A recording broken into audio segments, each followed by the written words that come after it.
People good morning. ఇప్పుడు time అయితే 4 అయింది. 4కే నేను మొత్తం రెడీ అయిపోయాను అనమాట. 3కే లేచి త్వరగా బ్యాక్ చేసేసి అలా రెడీ అయిపోయాను. ఇంత మార్నింగ్ లేచాను. మై గాడ్, నేనే షాక్ యాక్చువల్లీ. It's okay. ఇది యాక్చువల్లీ 1 వీక్ నుంచి ప్లాన్ ఉండే, బట్ కుదరలేదు. ఈరోజు అయితే ఫ్యామిలీ అంతా ఖాళీగా ఉంటారు కదా, second Saturday and holidays. So ఈరోజైతే ప్లాన్ చేసాము. అది కాక ఏదో విశేషం ఉందంట, లైక్ అమావాస్య అండ్ ఇంకొకటి కూడా ఏదో ఉందంట, అంటే 3 ఇయర్స్కి ఒకసారి అలా వస్తుందంట. సో ఈరోజు మంచిది అని చెప్పేసి, కలిసి వచ్చింది కదా అని చెప్పి ఈరోజు ప్లాన్ అయితే చేసేసాము.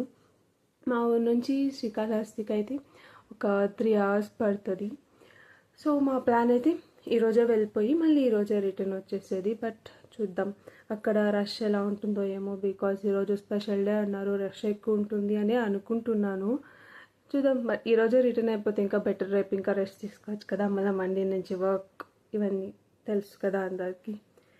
యా, చూద్దాం ఏమవుతుందో.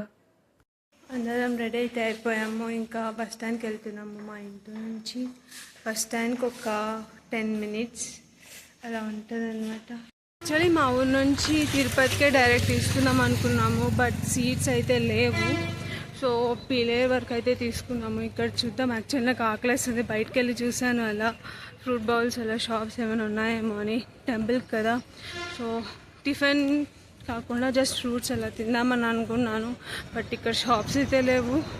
సో తిరుపతి బస్ వచ్చేసింది. ఇంకా ఎక్కి మేబీ తిరుపతిలో అలా చూడాలి. తిరుపతిలో దిగి మళ్ళీ అక్కడ ఇంకొక బస్ అనేది క్యాచ్ చేసుకోవాలన్నమాట. చూద్దాం. మధ్యలో ఇంకా కొంచెం సేపు అలా ఇరిటేట్ చేస్తూ ఉన్నాను అనమాట మా చెల్లిని బస్లో.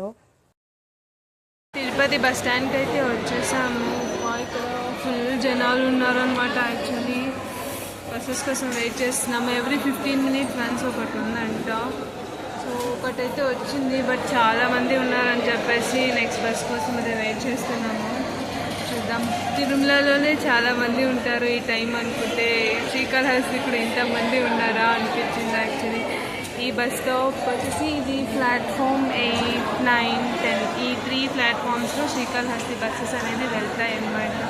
యా, బస్ అయితే దిగేసాము. బస్ ఎగ్జాక్ట్లీ టెంపుల్ ఆపోజిట్లోనే స్టాప్ చేసింది, కానీ మేము ఇంకొక వేలో వెళ్ళాలని కొంచెం ముందరికి వచ్చి రైట్ తిరిగితే అలా స్ట్రైట్ వెళ్ళిపోతే అదే టెంపుల్ ఎంట్రన్స్ అనమాట.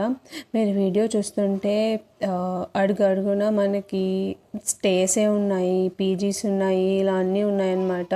దూరం నుంచి వచ్చేవాళ్ళు అసలు ఆన్లైన్ బుకింగ్ ఎలా ఏమి అని టెన్షనే అవసరం లేదు. ఇక్కడికి వచ్చి మీరు అప్పటికప్పుడే రూమ్స్ తీసుకొని ఫ్రెష్ అయ్యి ఆర్ మీరు మిడ్ నైట్ వస్తే స్టే చేసి మళ్ళీ మార్నింగ్ కూడా టెంపుల్కి వెళ్ళొచ్చు. సో మేమైతే డైరెక్ట్ రాహుకేతు పూజకి వెళ్ళిపోతున్నాము. ఆ టికెట్స్ కోసము మీరు ఆన్లైన్లో కూడా బుక్ చేసుకోవచ్చు, బట్ మేమైతే ఇక్కడే బుక్ చేసుకున్నాము. అలా స్ట్రైట్ వచ్చిన వెంటనే మీకు పెద్ద బోర్డు అనేది ఉంటుంది, ఆన్లైన్ టికెట్స్ బుకింగ్ అనేది. ఇలా డిజిటల్గా మనమైతే బుక్ చేసుకోవచ్చు. ఆ ప్రాసెస్ వచ్చేసి జస్ట్ మన నెంబర్ ఎంటర్ చేసి ఏ పూజ, రాహుకేతు పూజ అని చేసుకొని, రాహుకేతు పూజలో కూడా మనకి టైప్స్ని బట్టి ఉంటాయి. 500, 1500, 5000, 750 ఇలా అన్నీ ఉంటాయి అన్నమాట. ఇది నేను క్లారిటీగా నెక్స్ట్ వీడియోలో అనేది చెప్తాను. సో ఇలా ఉంటాయి అన్నమాట. ఒక్కొక్క పూజ ఒక్కొక్క ప్లేస్లో అనేది జరుగుతుంది. సో రాహుకేతు పూజకైతే మేము 500 తీసుకున్నాము. యాక్చువల్లీ బయట నుంచి చూస్తే 500 క్యూ అనేది చాలా ఖాళీగా అనిపించింది. సో ఎవరు లేరనుకొని మేము ఇక అదే తీసుకొని వెళ్ళిపోయాము. కొంచెం దూరం వెళ్తే ఉంది, ఫుల్ క్యూ ఉంది అసలు. 500 దాంట్లో ఎక్కడ కదలట్లేదు, బట్ బెటర్ యాక్చువల్లీ. ఎందుకంటే మేము ఎర్లీ మార్నింగ్ స్టార్ట్ అయ్యాము కాబట్టి అంత ఎండ లేదు. సో డైరెక్ట్ క్యూలో పడిపోయాము. ఫ్యాన్స్ కూడా ఉన్నాయి, అంత ఇబ్బంది ఏం అనిపించలేదు. సో మ్యాక్సిమం ఒక 1.5 hour 2 hours అలా క్యూలో ఉంటాము.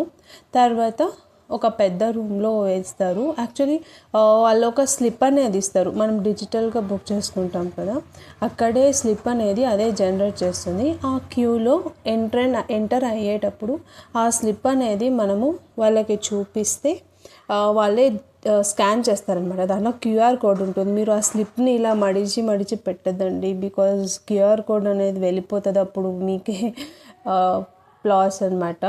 సో అది స్కాన్ చేసిన తర్వాత వాళ్ళే మీకు పూజ అవన్నీ ఇస్తారు. మీరు అసలు ఏమీ తీసుకొని వెళ్ళాల్సిన అవసరం లేదు, వాళ్ళే అన్నీ ఇస్తారనమాట పూజకి సంబంధించినవన్నీ. సో మీరు చూస్తున్నారు కదా, ఇలా ఉంటుంది టికెట్ అయితే. సో ఇదంతా టికెట్. ఆ క్యూఆర్ కోడ్ అనేది స్కాన్ అవ్వాలి, ఎలా అంటే అలా మర్చకండి, మళ్ళీ మనకే ఇబ్బంది అనమాట. అండ్ ఆ క్యూలో ఇంకా మీరు చూడొచ్చు 1500 వే ఇది, 2000 వే ఇది, 750 వే ఇది, ఇలా అంతా చూడొచ్చు అనమాట. 500కి మనకు సెకండ్ గోపురంలో మనకి ఎంట్రన్స్ అనమాట, 500. అలా అయితే మేము పూజకి వెళ్ళిపోయాము. ఒక 40 మినిట్స్ అలా టైం తీసుకుంటుంది పూజకి. అండ్ ట్రాన్స్లేటర్స్ కూడా ఉంటారు, మనకు తెలుగు, హిందీ, తమిళ్ లాంగ్వేజెస్ అయితే అవైలబుల్ ఉన్నది. సో లాంగ్వేజ్కి అయితే ప్రాబ్లం లేదు. ఇంకా మీరు ఇది కాదు వేరే లాంగ్వేజ్ అంటే వాళ్ళకి చెప్తే వాళ్ళు ఏమైనా అరేంజ్ చేసే అవకాశం ఉంటుంది. తర్వాత మేమైతే ఫుడ్కనే వెళ్ళాము, బట్ ఇక్కడ చాలా క్యూ ఉందన్నమాట. మన టెంపుల్ 4th గేట్ పక్కనే అన్నప్రసాదం ఉంటుందన్నమాట. క్యూ ఎక్కువ ఉంది అనుకున్నాను, బయట ఫుడ్ స్టాల్స్ తినొచ్చు. అండ్ ఈ 4th గేట్ పక్కనే మనకి free mobile counters, luggage counters, ప్రసాదం స్టాల్ ఇవన్నీ ఉంటాయి. యాక్చువల్లీ మీరు గుడికి వెళ్తే 4th గేట్ దగ్గరకే వెళ్ళండి. బయట అందరూ మీరు ఎక్కడ అడిగినా లేదు 4th గేట్ అంటారు, బట్ అది స్కామ్ అనమాట. మీరు 4th గేట్ దగ్గరికి వెళ్తేనే చాలా ఫెసిలిటీస్ ఉన్నాయి, బయట అంతా మనీ తీసుకోవాలని చెప్తూ ఉంటారు. సో తినేసి దర్శనానికి అయితే వెళ్ళిపోయాం. ఒక 40 మినిట్స్ అయింది, ఇంకా స్టార్ట్ అయిపోయాం. మేము ఇంటికి వచ్చేసరికి ఒక 11 o'clock అయిందనమాట. దర్శనం అయితే బాగా జరిగింది. ఇంకా that's all for this video. And next వీడియోలో నేను బడ్జెట్ ఇష్యూస్, ఎలా వెళ్ళాము ఏమి, అండ్ ఏ ప్లాన్ తీసుకుంటే మనకి బెస్ట్, ఇలాన్ని నేను సజెస్ట్ చేస్తాను. And that's all for today. By by. Don't forget to subscribe my